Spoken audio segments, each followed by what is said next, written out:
આજે તમે ચા પીવા જશો તો પણ કેશ નહીં આપો, હેરકટ કરાવશો તો પણ કેશ નહીં આપો, અરે પાણીનું છૂટકું બોટલ લેશો તો પણ કેશ તો નહીં જ આપો. કેમ કે મને અને તમને આપણને સૌને આદત છે યુપીઆઈ પેમેન્ટ કરવાની. ફોન પે, ગૂગલ પે કે પછી પેટીએમ જેવા માધ્યમથી આપણે પેમેન્ટ કરીએ છીએ. એટલે કે નાની ગલીઓથી લઈ બિઝનેસ ટાઇકૂન્સ યુપીઆઈ ટ્રાન્ઝેક્શન જ કરે છે. ઘણા લોકોએ તો કેશ રાખવાનું છોડી દીધું છે. યુપીઆઈ પર લોકોનો વિશ્વાસ જ એટલો છે અને એટલે જ ભારતમાં દર કલાકે 2.5 કરોડથી વધુ યુપીઆઈ ટ્રાન્ઝેક્શન થાય છે.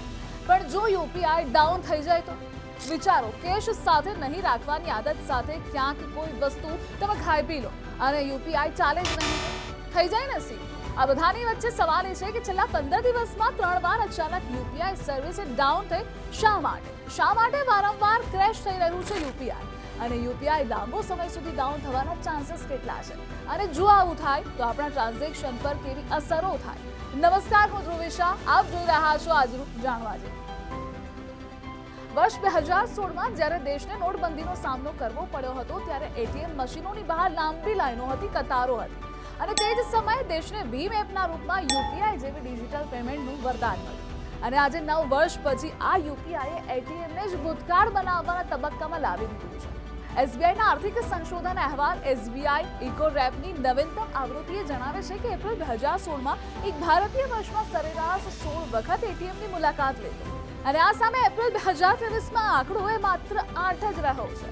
કારણ કે યુપીઆઈનો યુઝ વધ્યો અને વિશ્વાસ પણ.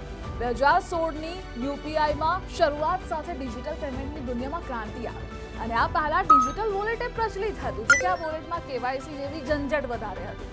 સૌ લોકોએ ટેસ્ટ પોતાનો ચેન્જ કરી દીધો, યુપીઆઈ તરફ વળી ગયા. અને યુપીઆઈ એક ડિજિટલ માર્ગ છે જેનાથી તમે મોબાઈલ દ્વારા તમારી બેંકમાંથી કોઈ અન્યની બેંકમાં તરત જ પૈસા મોકલી શકો છો. યુપીઆઈને ઓપરેટ અને manage national payment of corporation of India કરે છે, એનપીસીઆઈ, જેને રિઝર્વ બેંક અને ઇન્ડિયન બેંક્સ એસોસિએશને મળીને બનાવ્યું છે. 9 જ વર્ષમાં યુપીઆઈ આપણી હેબિટ બની ગઈ છે અને દેશમાં દરરોજ આશરે 60 કરોડ યુપીઆઈ ટ્રાન્ઝેક્શન દ્વારા આશરે 80,000 કરોડ રૂપિયાની લેવડ દેવડ થાય છે. પણ લોકોને જોરદાર ઝટકો લાગ્યો 12 એપ્રિલે, જ્યારે અચાનક Paytm, Google pay, phone pay જેવી એપ્સથી પેમેન્ટ ફેલ થઈ ગયા. કારણ કે યુપીઆઈ ડાઉન થયું. અને આવું છેલ્લા 15 દિવસમાં 3 વાર થયું. સૌથી પહેલા 26 માર્ચ 2025 આશરે 3 કલાક માટે યુપીઆઈ સર્વિસ ડાઉન થઈ. 10 થી વધુ બેંકોની યુપીઆઈ અને નેટ બેન્કિંગ સર્વિસ અટકી પડી. આઉટેજ ટ્રેકિંગ સાઇટ ડાઉન ડિટેક્ટરના મતે આ દરમિયાન 3000 થી વધુ ફરિયાદો નોંધાઈ. સેકન્ડ, 2 એપ્રિલ 2025 ફરી ડાઉન થયું યુપીઆઈ. 5000 યુઝર્સે માત્ર એસબીઆઈની સર્વિસ ડાઉન થવાની ફરિયાદ કરી.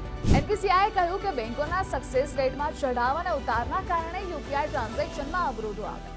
ત્યારબાદ થર્ડ ટાઈમ 12 એપ્રિલ 2025 સવારે 11:30 વાગ્યાથી આશરે 3 થી 4 કલાક સુધી આ યુપીઆઈ સર્વિસ ડાઉન રહી. ડાઉન ડિટેક્ટરના મતે સમસ્યાનો સામનો કરી રહેલા આશરે 81% લોકોને પેમેન્ટ કરવામાં, 17% લોકોને ફંડ ટ્રાન્સફર કરવામાં અને લગભગ 2% લોકોને ખરીદી કરવામાં મુશ્કેલીનો સામનો કરવો પડ્યો.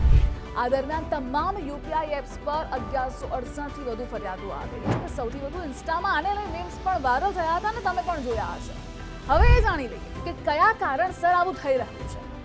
ઇકોનોમિક ટાઈમ્સ અનુસાર આઈપીએલના કારણે આ દિવસોમાં ગેમિંગ એપ્સમાં યુપીઆઈ ટ્રાન્ઝેક્શન ખૂબ વધી ગયા છે. સર્વર પર લોડ વધવાથી સર્વિસ ડાઉન થઈ રહી છે. સેકન્ડ, એનપીસીઆઈના આંકડા અનુસાર ફેબ્રુઆરી 2025 સુધી સામાન્ય રીતે દરરોજ આશરે 52 કરોડ ટ્રાન્ઝેક્શન થતા હતા, પરંતુ માર્ચમાં આ વધીને આશરે 60 કરોડ થઈ ગયા છે. આ પણ એક રીઝન છે. થર્ડ, એનપીસીઆઈ 8 એપ્રિલે જાહેરાત કરી કે તે આંતરરાષ્ટ્રીય યુપીઆઈ ટ્રાન્ઝેક્શન માટે ક્યુઆર કોડના ઉપયોગને મર્યાદિત કરી રહ્યું છે. હવે આવી સ્થિતિમાં શક્ય છે કે આ માટે યુપીઆઈના બેકએન્ડ પર કંઈક કામ ચાલી રહ્યું હોય અને સર્વર તેમાં વ્યસ્ત હોય. આના કારણે પણ ઘરેલું ટ્રાન્ઝેક્શનને અફેક્ટ થયા હોઈ શકે. હવે યુપીઆઈનો ક્રેઝ લોકોમાં વધ્યો છે. તે આંકડાઓ પરથી પણ તમે જોઈ લો. તમને જણાવી દઈએ, ડિસેમ્બર 2024માં યુપીઆઈ ટ્રાન્ઝેક્શન 1673 કરોડ હતા. જાન્યુઆરી 2025માં તે વધી 1699 થયા. ફેબ્રુઆરી 2025માં 1610 કરોડ થયા અને માર્ચ 2025માં યુપીઆઈ ટ્રાન્ઝેક્શન 1830 કરોડ થયા. જો તમારું ડિજિટલ પેમેન્ટ અટકી જાય છે તો તમારે શું કરવાનું? ચિંતા નથી કરવાની, કારણ કે જ્યારે યુપીઆઈ સર્વિસ ડાઉન ચાલી રહ્યું હોય એ સમયે ઘણીવાર યુપીઆઈ ટ્રાન્ઝેક્શન પેન્ડિંગ બતાવે છે. જો તમારું પેમેન્ટ આ રીતે અટકી જાય છે તો તમારું પેમેન્ટ કાં તો રિસીવરના ખાતામાં આવશે અથવા તો પાછું તમારા બેંક ખાતામાં આવશે.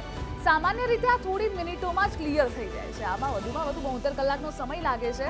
કોઈ પણ પૈસા વચ્ચે અટકી શકતા નથી, એટલે ચિંતા ન કરતા. ભારતની આ પેમેન્ટ સિસ્ટમના ફેન ફ્રાન્સના રાષ્ટ્રપતિ મેક્રોન પણ છે. જી હા, કારણ કે ગયા વર્ષે જાન્યુઆરીમાં ફ્રાન્સના રાષ્ટ્રપતિ મેક્રોને ભારત આવ્યા હતા અને તેમણે કહ્યું કે હું વડાપ્રધાન નરેન્દ્ર મોદી સાથે પીધેલી ચાય ક્યારેય નહીં ભૂલું, કારણ કે તેનું પેમેન્ટ યુપીઆઈથી થયું હતું. એટલે એ પણ એમના ફેન હતા. હવે એનપીસીઆઈએ એક નવું અપડેટ બહાર પાડ્યું છે યુઝર્સના બેનિફિટ્સ માટે. એ કયું? એ છે યુપીઆઈ સર્કલ. યુપીઆઈ સર્કલ એક એવી સુવિધા છે જેના દ્વારા યુઝર્સ બેંક ખાતા વગર યુપીઆઈ દ્વારા પેમેન્ટ કરી શકે. જેઓ ઓનલાઈન બેન્કિંગ સેવાઓનો ઉપયોગ નથી કરતા તેમના માટે આ સુવિધા ખૂબ જ ઉપયોગી થશે અને આ માટે યુઝરને માત્ર એક મોબાઈલ નંબર અને ઓટીપીની જરૂર પડશે. હવે તમને થશે કે યુપીઆઈ સર્કલ ફીચર યુઝ કરવું કેવી રીતે તે કામ કરે છે. તો યુપીઆઈ સર્કલમાં બે પ્રકારના યુઝર્સ છે, એક પ્રાઇમરી યુઝર્સ અને બીજા secondary users. For an example, જો તમારી પાસે યુપીઆઈ આઈડી છે તો તમે તેના પ્રાઇમરી યુઝર્સ હશો અને યુપીઆઈ સર્કલમાં તમારા દ્વારા ઉમેરવામાં આવેલ વ્યક્તિ એ સેકન્ડરી યુઝર્સ. ધારો કે કોઈ વ્યક્તિ યુપીઆઈનો પ્રાઇમરી યુઝર્સ છે. હવે જો તે પોતાની પત્ની અથવા તો પુત્રને સેકન્ડરી યુઝરના અધિકારો આપે છે, રાઇટ્સ આપે છે, તો તેના પિતાના આઈડીથી પત્ની અને બાળકો પર ચોક્કસ મર્યાદામાં ડિજિટલ ટ્રાન્ઝેક્શન કરી શકાશે. એટલે એક લિમિટ સેટ થશે. આ તો વાત થઈ યુપીઆઈ સર્કલની, પણ તમને થશે કે યુપીઆઈમાં સૌથી વધારે લોકો કઈ એપ્લિકેશન યુઝ કરે છે. યુપીઆઈ દ્વારા ભારતમાં સૌથી વધુ ઉપયોગમાં લેવાતું પ્લેટફોર્મ એ ફોન પે છે. યસ, ડિસેમ્બર 2024 સુધીમાં ફોન પે યુપીઆઈ ટ્રાન્ઝેક્શન વોલ્યુમના આશરે 47.7% અને ટ્રાન્ઝેક્શન મૂલ્યના 50%થી વધુ હિસ્સો ધરાવે છે. બીજા સ્થાન પર આવે છે ગૂગલ. જી હા, જેનો હિસ્સો ડિસેમ્બર 2024માં લગભગ 36.7% હતો અને થર્ડ રેન્ક પર છે પેટીએમ. તેનો હિસ્સો એ ઘટીને 6.87% થયો. ડિસેમ્બર 2024માં આ ત્રણેય એપ્સે મળી લગભગ 91% યુપીઆઈ ટ્રાન્ઝેક્શન વોલ્યુમને નિયંત્રિત કર્યું હતું. તેથી જો તમે યુપીઆઈ માટે સૌથી વધુ ઉપયોગમાં લેવાતું પ્લેટફોર્મ શોધી રહ્યા છો તો બેસ્ટ ઓપ્શન તમારા માટે છે ફોન પે. હવે તમને થશે કે આ યુપીઆઈની બધી વાતો કરી દીધી, પરંતુ યુપીઆઈનું ફ્યુચર છે શું? ભારતને 100% કેશલેસ અને ડિજિટલ અર્થતંત્ર બનાવવાનું મિશન છે. યુપીઆઈ પ્લસ એઆઈ હવે આવશે, એટલે કે એઆઈ ફીચર એમાં એડ થશે જેનાથી સ્કેમ રોકાશે. બેસ્ટ પેમેન્ટ સજેશન્સ પણ મળશે. સ્માર્ટ ખર્ચ વિશ્લેષણ ફીચર પણ એડ થશે થોડા જ સમયમાં, પરંતુ થોડો ટાઈમ લાગશે. જો કે વોઇસ બાય યુપીઆઈ તમને ઇન્ટરનેટ વિના ફક્ત વોઇસ કોલ્સ દ્વારા ચૂકવણી કરવાની મંજૂરી આપશે, પણ આ હાલ ટેસ્ટિંગમાં છે એટલે થોડા સમય બાદ મળશે.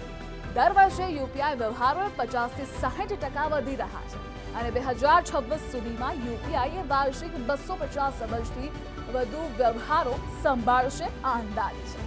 આવી જ ઇન્ટરેસ્ટિંગ અપડેટ્સ માટે આપ જોતા રહો ગુજરાત.